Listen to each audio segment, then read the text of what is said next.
giàu chơi cơ dùng con năng yên con chơi nàng xứ sai cần tơ lùm la tôi bận yên bận mi bao lòng hạt yên hơ bận mơ để mình càng giờ câu quân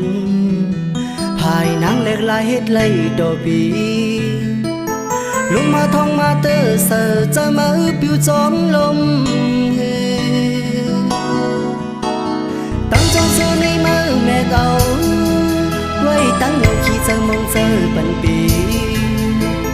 lúc mà thông mà tơ sờ cho mơ biểu gióng lông qua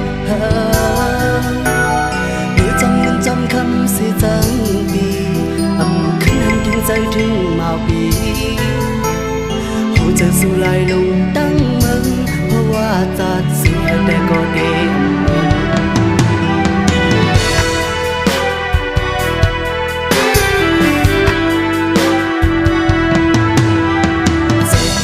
giàu chơi cao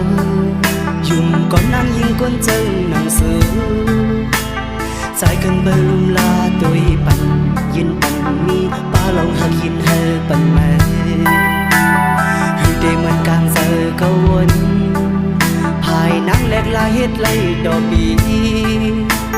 lúc mà thông mà tơ sờ cho mơ biểu gióng lông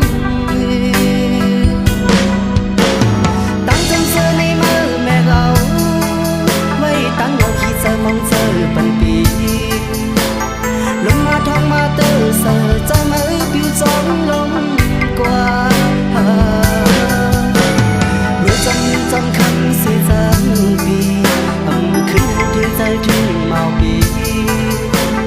hồ giờ dù lại lòng tăng mừng hồ hoa giặt sự để có để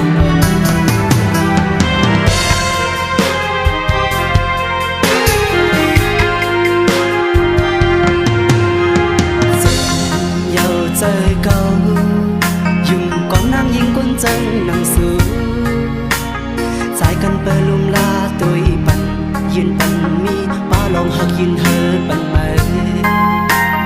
hư để mình càng giờ câu quân hai nắng lẹt lại hết lấy đồ bì lúc mà thông mà tơ sờ cho mơ biểu gióng lông tăng trong xưa này mơ mẹ gấu quay tăng nhau khi giờ mong giờ bận bì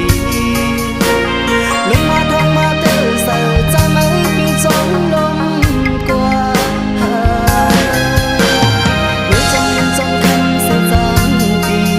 âm khinh hành thiên giới thiên màu bì hồ giờ dù lại lòng tăng mừng hồ hoa giặt sự để có để